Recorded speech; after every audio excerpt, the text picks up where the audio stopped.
Hello class 8।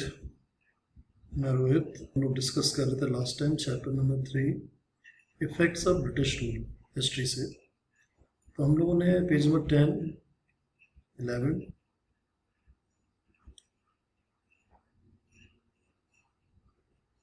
और 12 अच्छे से डिस्कस कर लिया है। इवन पेज नंबर 13 भी हमारा लगभग हो गया है। एक ये लास्ट का टॉपिक पेज नंबर 13 पे बचा हुआ है, development of new industries India. अब ब्रिटिश का सपोर्ट कम मिलेगा, ठीक है, और experience of management and capital industry could not come forward in large numbers. तो ब्रिटिश का सपोर्ट नहीं है, बहुत ज़्यादा अच्छा मैनेजमेंट नहीं, एक्सपीरियंस मैनेजमेंट नहीं है, कैपिटल भी नहीं है। तो इंडियन बिजनेसमैन इतनी जल्दी आगे नहीं आ पा रहे थे और बहुत कम थे। Yet some of them built up their business by overcoming these problems. और उनमें सबसे पहला बड़ा नाम आता है 1853 में Cowasji Nanabhai Davar started the first textile mill in Mumbai. 1855 में फर्स्ट जूट मिल बनी, दूसरा बंगाल में चालू हुई। फिर 1907 में जमशेद जी टाटा ने स्टैब्लिश किया आयरन स्टील जमशेदपुर में। In India coal, metal, sugar, cement, chemical industries came to be started.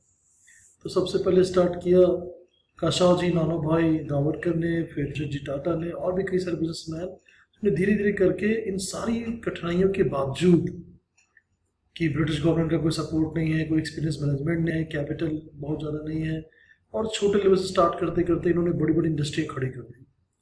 तो they were the real true businessman these people. तो इनका बहुत बड़ा कंट्रीब्यूशन रहा इंडिया की इकोनॉमी को बढ़ाने में। उस समय ब्रिटिश इकोनॉमी, बाद में इंडियन इकोनॉमी। अब social and cultural effects in the 19th century, Europe and New Era book shape on basis of values like humanitarianism, democracy, nationalism, liberalism। ये सब इज्म है क्या? ह्यूमैनिटेरियनिज्म का मतलब है मानवता का आइडिया, डेमोक्रेसी माने डेमोक्रेसी मतलब हो गया आपका हिंदी या मराठी में इसको बोलेंगे गणतंत्र, प्रजातंत्र। गणतंत्र तो नहीं बोलेंगे, प्रजातंत्र बोलेंगे कि लोगों का रूल है। नेशनलिज्म,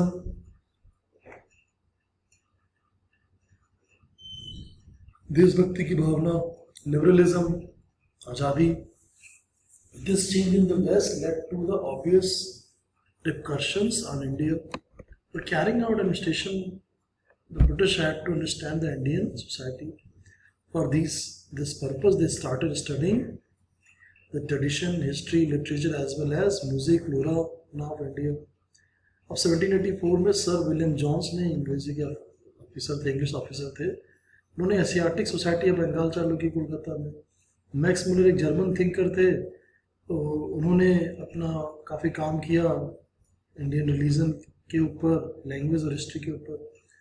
इन सब चीज़ों को करने का मतलब था कि थोड़ा सा इंडिया के बारे में और अच्छे से डिटेल में जाना जाए। Due to these examples, they aroused feelings among newly educated Indians to study Indian religion, history and tradition.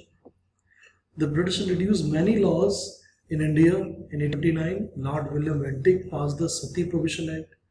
अब राजा राममोहन राय के प्रयासों की वजह से लॉर्ड विलियम बेंटिंक ने ये अच्छा काम किया कि सती को रोक दिया 1856 में। लॉर्ड डलहौजी ने विडो मैरिज एक्ट पास किया। अच्छा, कुछ अच्छे काम भी किए ब्रिटिश ऑफिसर ने जो यहाँ की सोसाइटी में गलत थे, जो अच्छी चीज़ नहीं थी। मतलब सोशल लेवल्स कि कोई हस्बैंड मर गया और उसकी वाइफ को भी उसी के साथ जिंदा जला दो, सती कर दो, तो इट वॉज रॉन्ग थिंग। तो सती प्रोविजन 1857 में किसने पास किया? लॉर्ड विलियम बेंटिंक ने। और किसके कहने पे, किसके समझाने पे सब किया? राजा राममोहन राय के और ईश्वर चंद्र नागर।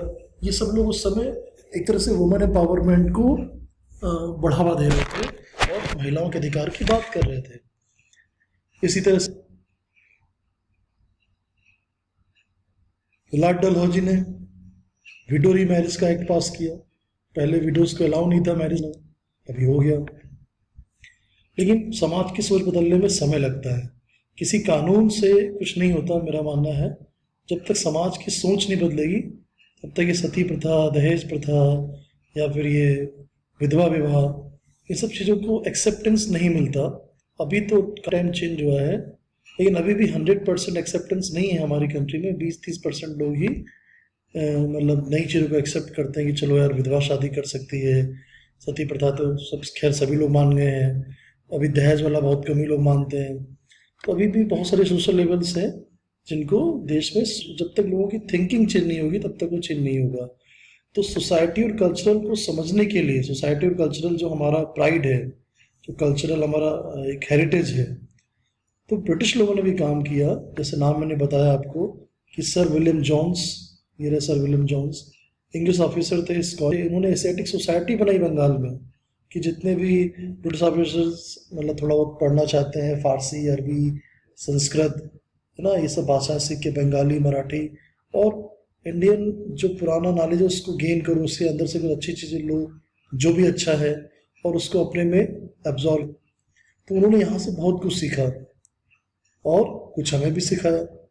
ठीक है, अब तो ये कल्चरल और सोशल इफेक्ट की बात हो रही है कि इंडियन एक जो कल्चर था, इंडियन जो सोसाइटी थी, जो हमारे कुछ अपने रूल्स रेगुलेशन थे, हमारे जो कस्टम्स थे, और जो यूरोपियन आए, जो ब्रिटिश आए, तो इनमें क्या हुआ कि एक तरह से एक आदान प्रदान हुआ। सोशल जो चीज़ें थी और कल्चरल चीज़ों का हुआ, यूरोपियन और इंडियंस में आदान प्रदान हुआ। कई सारे इंडियंस ब्रिटिश टाइम पे यूके चले गए रहने के लिए, काम करने के लिए, अभी भी जाते हैं। तो एक कुछ हम उनसे अडॉप्ट कर रहे हैं और कुछ वो हमसे अडॉप्ट कर रहे हैं। तो एक दूसरे से सीखना ही, यही एक तरह से आजकल जो हो रहा है, ग्लोबल वर्ल्ड बन गया है। तो अभी देखा जाए तो इंडिया की एक अच्छी अपनी पहचान है, उसके कल्चर की, उसकी सोशल और उसके जो भी चीज़ें अच्छी अच्छी हैं उन सबकी। When you go to any country in this telling I am from India, वो क्या, अच्छा हाँ, India land of colour, land of festival, the sari, bindi, dhoti, kurta, the people are so colorful and they are living their life fully. So it means एक अपनी पहचान है। तो हमारे जो उत्सव हैं, आज भी देखिए दुनिया भर से लोग हमारे उत्सव को देखने आते हैं। तो ये हमारे यहाँ चेंजेस हुए। ठीक है, तो अब ये चैप्टर ऑफिशियली अनाउंस करता हूँ, ये खत्म हो रहा है, effects of British rule. Simple है, कुछ चीज़ें हैं जो आपको थोड़ा सा एक बार दिमाग में डालनी है, उसके बाद ये चैप्टर बहुत ईजी है। केवल कुछ बातें हैं जो उस समय हुई और जो अभी भी हो रही हैं वो फ्यूचर में लोग पढ़ेंगे। अब एक्सरसाइज का टाइम आता है, आपको ये क्वेश्चन सॉल्व करने हैं, फर्स्ट क्वेश्चन और सेकंड क्वेश्चन। और कुछ क्वेश्चन हो सकता है कि आपने पहले लिख लिए वो नोट्स जब हम लोगों ने लिखवाए थे, तो आप आज केवल फर्स्ट और सेकंड क्वेश्चन अटेम्प्ट करिए। और अगर आप कर सकते हैं, कल संडे भी है, तो फर्स्ट, सेकंड, 3 और 4 चार अटेम्प्ट कीजिए। और अगर कुछ नहीं आता है तो मुझसे पूछिए ऑनलाइन या फिर मुझे फ़ोन करिए। ठीक है, मैसेज करिए, या आप इसको सर्च भी कर सकते हैं। सर्च करने से भी नहीं मिल रहा है, बुक में ढूंढने से भी कुछ नहीं मिल रहा है, then you can make a call to me. Okay, तो आज हम लोगों ने जो मेन चैप्टर पूरा फिनिश किया है, इसका नाम क्या है? इसका नाम है chapter number 3 and effects of British rule. इसमें हमने ये देखा कि कैसे कंपनी आती है इंडिया में और यहाँ के जो लोकल रूलर्स थे उन सब से एक लड़ती है, वो भी आपस में लड़ते रहते हैं। और धीरे धीरे कंपनी, मुगल साम्राज्य खत्म हो रहा था, मराठा साम्राज्य को भी उन्होंने काफ़ी कमज़ोर कर दिया और सिखों के ऊपर भी किया, राजपूतों को भी किया, और धीरे धीरे करके उन्होंने सबको एक साथ, और अपनी जो पॉलिसी बनाई, मतलब सब्सिडारी अलायंस, ठीक है, डॉक्ट्रिन ऑफ लैब्स, इन सब से उन्होंने काफ़ी इंडिया को कंट्रोल किया, मतलब इंडियन सोसाइटी को और यहाँ के लोकल रूलर्स को। पार्लियामेंट्री लॉज में जो ब्रिटेन का सिस्टम था वो यहाँ पे इम्प्लीमेंट किया। ठीक है, फिर इफेक्ट्स क्या हुए ब्रिटिश रूल के?